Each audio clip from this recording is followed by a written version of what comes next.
And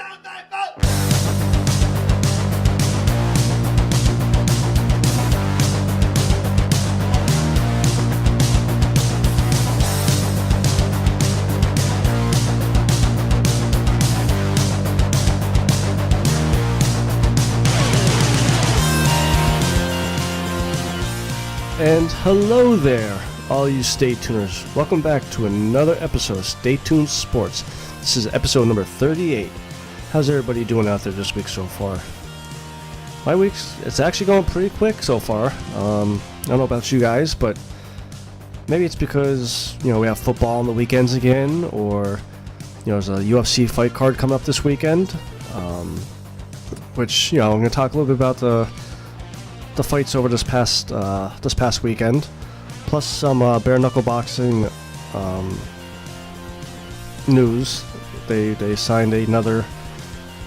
I consider it a bigger name fighter for them. I mean, not a big fighter for like UFC or Bellator, but it's Conor McGregor's right-hand man, and like I said, we'll get into that as well. But before we do all that, you could head over to Twitter and follow me at Jimbo ST Sports, as well as the show at ST Sports Podcast. And I posted another article this past week on bellyupsports.com. I talked a little bit about the new football league, Alliance of American Football, and gave my opinions about winners and losers and what I liked, what I didn't like about it. But I mean, there really wasn't that much to not like about it as far as I went, but we're going to save that topic for tomorrow's show when we have Shoulders on. I know he tuned in a little bit. I think he watched the Sunday night football game that was on NFL Network, plus a lot of other topics. It was a big sports news week as far as football, but we'll save all that for tomorrow. This week with this show, the Thursday show, it's more going to be a fighting episode, with UFC and bare knuckle boxing. And I know I've been saying that I'm not really that big into UFC anymore, basically because of the whole John Jones fiasco. And to me, there's a lot of interim titles out there that shouldn't be out there, and just a lot of stuff that has taken away from the sport that I used to love to watch. And if you followed us from the beginning, we used to have our good friend King on, and I tried for years to try to get him into it, and he couldn't get into it until Conor McGregor came around, and got into it a little bit there when Conor would fight, not when anybody else would fight, but he fell off, liking it, ever since the New York fiasco with Conor and Habib, on WrestleMania weekend. And I mean, everything he said, it just looks like it's been a work ever since then. But enough about that. So yeah, jumping right into it. Last week there was a UFC 234. Supposed to be, and there was a little bit of drama that happened. I believe it happened the night before with the champion Robert Whittaker, who was facing Kevin Gastelum, who was on the Ultimate Fighter. I forget which season it was, but when he was on there, I liked him. I thought he was a decent fighter, but he's had a little bit of a rocky road in UFC between missing weight a lot of the matches. Even the one match he missed by 10 pounds, which that's absurd. I mean, I don't know if it's your nutritionist or you just being lazy, but to come in that much overweight, that's just insane. But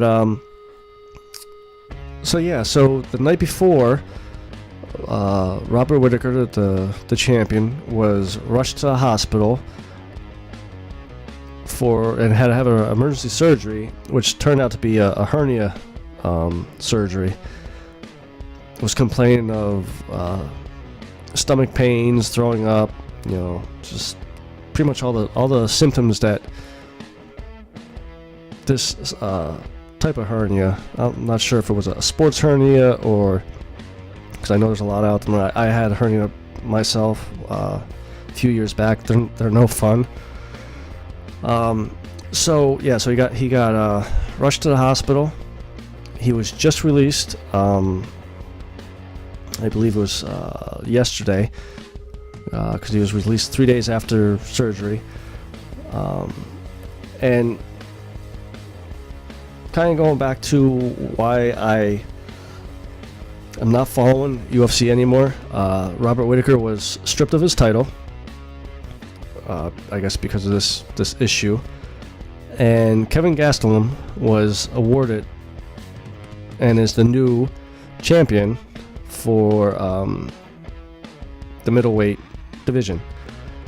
Now, here's my problem. I mean, the dude had a legitimate injury that probably could have been life-threatening if he ended up in the ring with this fight. But yet you have guys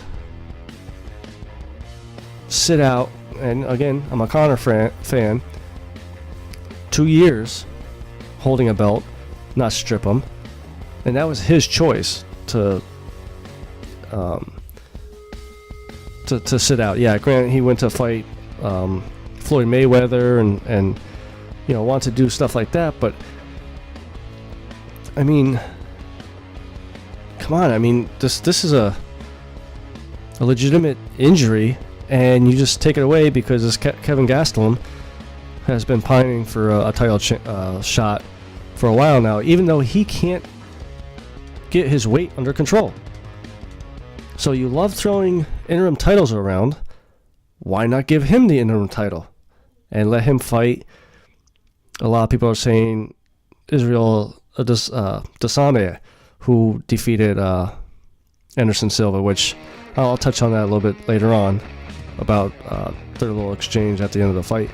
And then let those two fight, because hernia surgery, especially in a combat sport like this, you're going to be out months. So Gastelum definitely could have another fight, maybe two, depending on how his first fight goes, or if he loses. And if Adonis is the challenger, he still could get another fight in. I mean, me personally, I don't know how many people out there have had hernias before, but I got mine at work. I got hurt at work, and I was out 2 months just resting. No work, no physical movements, lifting, stuff like that.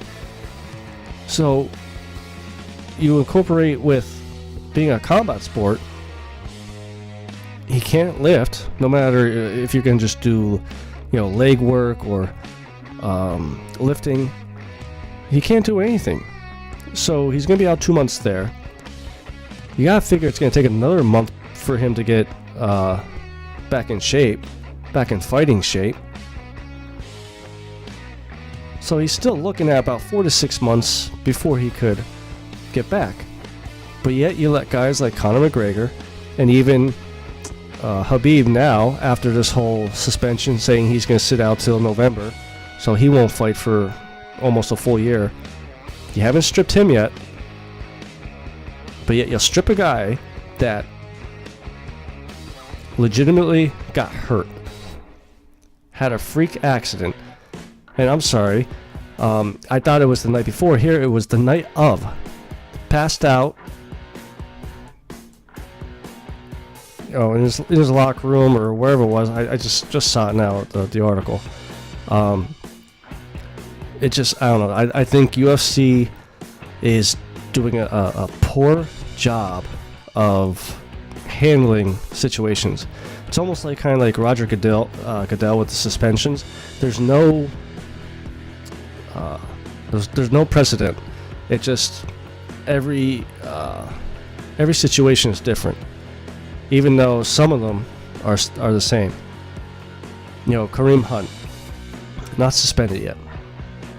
Yes, granted, they're still doing the investigation, but you suspended Ray Rice for was it 3 or 4 games with the video out there that he was physical and punched a woman. You got video of Kareem Hunt. Yes, a lot of people out there saying, "Oh, well, it was a love kick." He still made the attempt to kick her. What's there to investigate?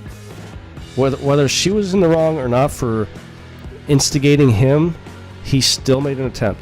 There should be a suspension right now. Just like UFC. You stripped Robert Whittaker for being hurt. Why isn't Khabib being stripped?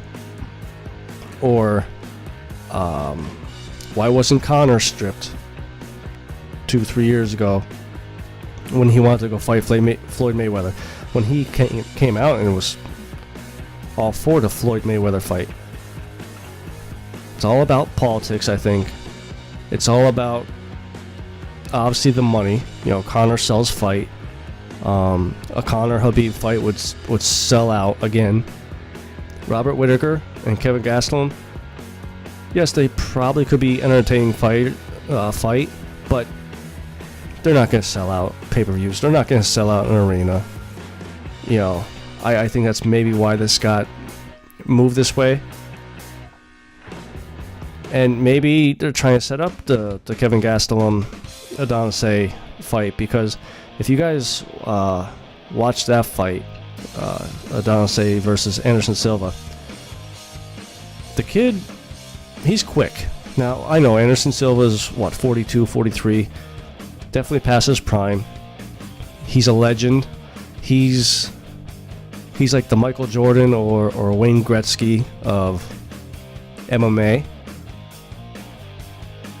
He took a beating, but the highlights I saw looked like it was an entertaining fight. Like I said, I was watching football over UFC. The kid looks good. Can he be the next Anderson Silva? Listen, that's a tall order to fill, but you never know. John Jones, before he turned into an ass, I was actually a fan of his. I thought he was very good until he won that belt the first time, and I think the hype and the Hollywood status type stuff got to his head, and that's why he's constantly getting in trouble now. He can't get out of his own way. So let's hope that if the UFC is doing it this way, stripping Robert Whittaker because they want to set this fight, or want to try to get Adonis a quicker title match, instead of waiting 6 months to fight Robert Whittaker. I mean, it's kind of messed up, but let's just hope that if that's what they're doing, and Adonis wins it, let's hope he don't turn into John Jones, because he's a young kid. He's 29. He looks a lot younger. He looks, I actually thought he was like 21, 22, but as far as Robert Whittaker go, let's, obviously the surgery went well. Let's hope he gets back to full strength sooner than later, because I actually kind of like him. He's a bigger guy. Him and Yoel Romero, that was a good fight. Romero I like. He's another one that got popped with steroids, but don't even get me started on the whole steroid thing again too. If you really want to hear me go off about that stuff, then go back a couple episodes when the whole pictograms with John Jones came out. But still kind of talking about UFC here.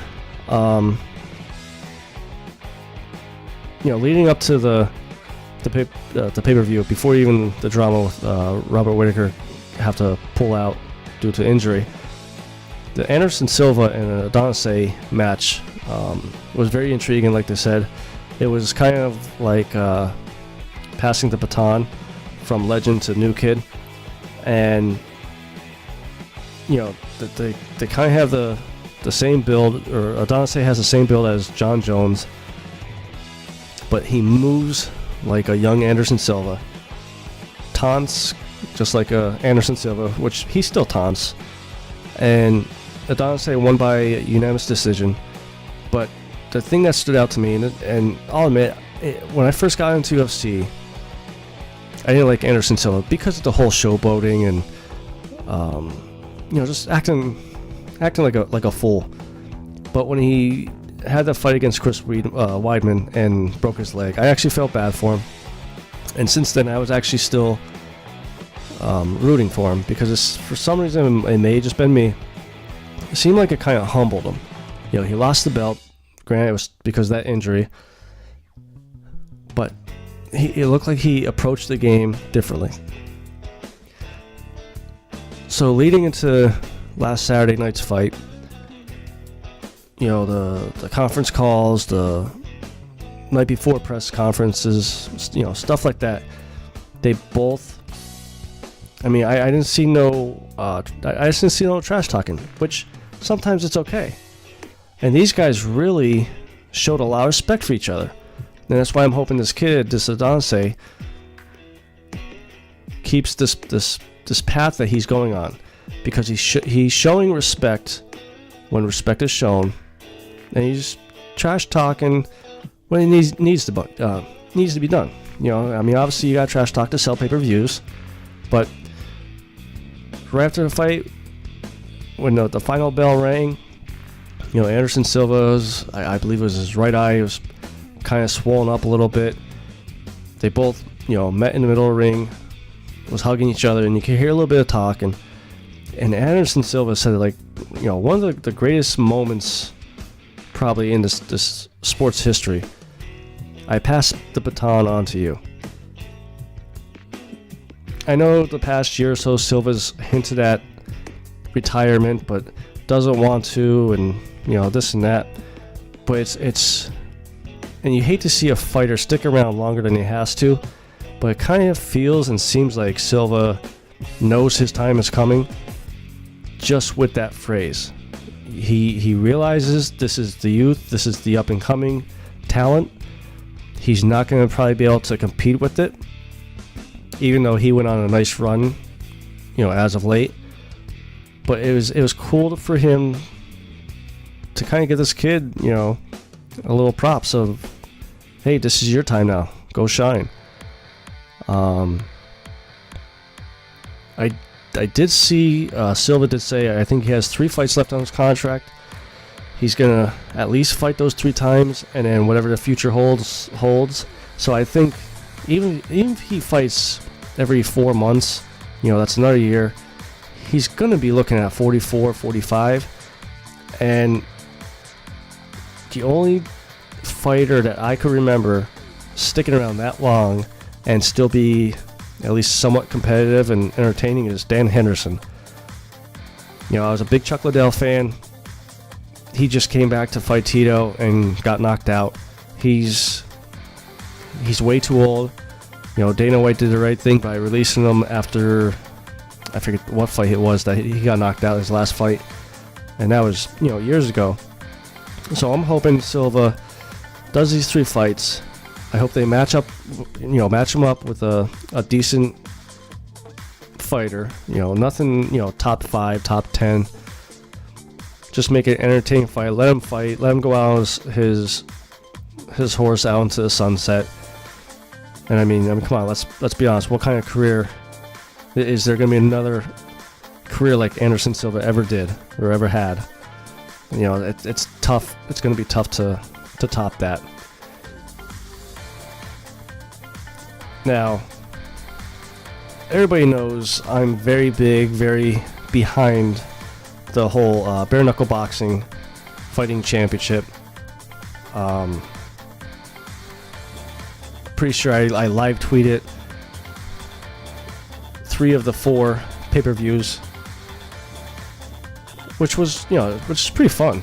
Talking to you guys, seeing how you guys think the pay-per-view's going and stuff like that, and what's your picks and this and that, the other thing. Well, excuse me. Just the other day, I saw on Twitter, BKB Fighting Championship signs Artem Lobov Now, for the people that don't know who he is, he's Conor McGregor's pretty much his right-hand man, his sparring, his boxing partner. If you watched the Ultimate Fighter, when Conor was on there going against, I think it was against Uriah Faber, and Lobov was on it, lost during the prelims, but the show, the one thing they changed about was the coaches could bring one fighter back that lost in the prelims, and Conor brought Lobov back. Now, he didn't have a great UFC career. He went 2-5, but he was well known for the knockouts on The Ultimate Fighter. He definitely has some good hands, and I think it was last week he asked UFC for his release, which UFC granted him the release. I really didn't think he was going to sign with Bare Knuckle Boxing.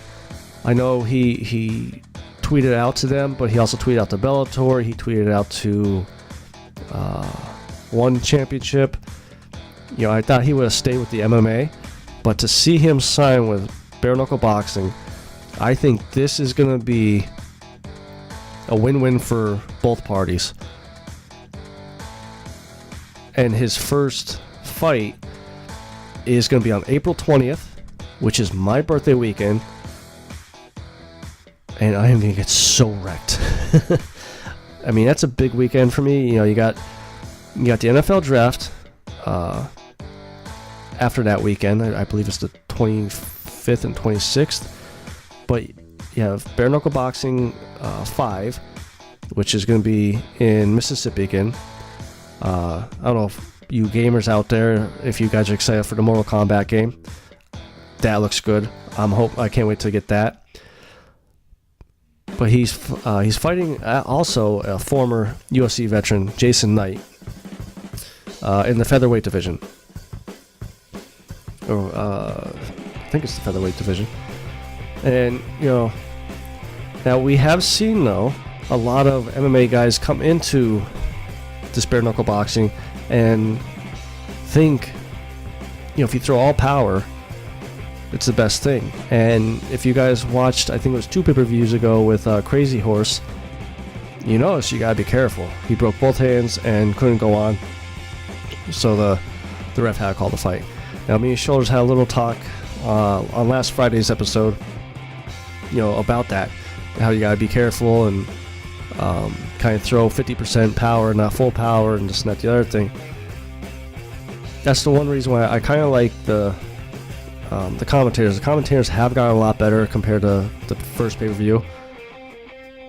They sound like they know what they're talking about, especially with Antonio Tarver being one of the commentators, being a fellow boxer. But as far as Lobov, let me see here. Lobov's deal is for 3 fights. He has a 6-figure range according to ESPN. And he's also, I wonder if this is going to start going on now. He's also going to receive pay-per-view points. Now, I know UFC does that a lot. I don't know, you know, with bare knuckle being so small, if this is something new they're going to go towards. But, you know, you got Beck Rollins now, the women's champion. You got Chris Lytle, who has been entertaining the past 2 fights. And now you got Lobov.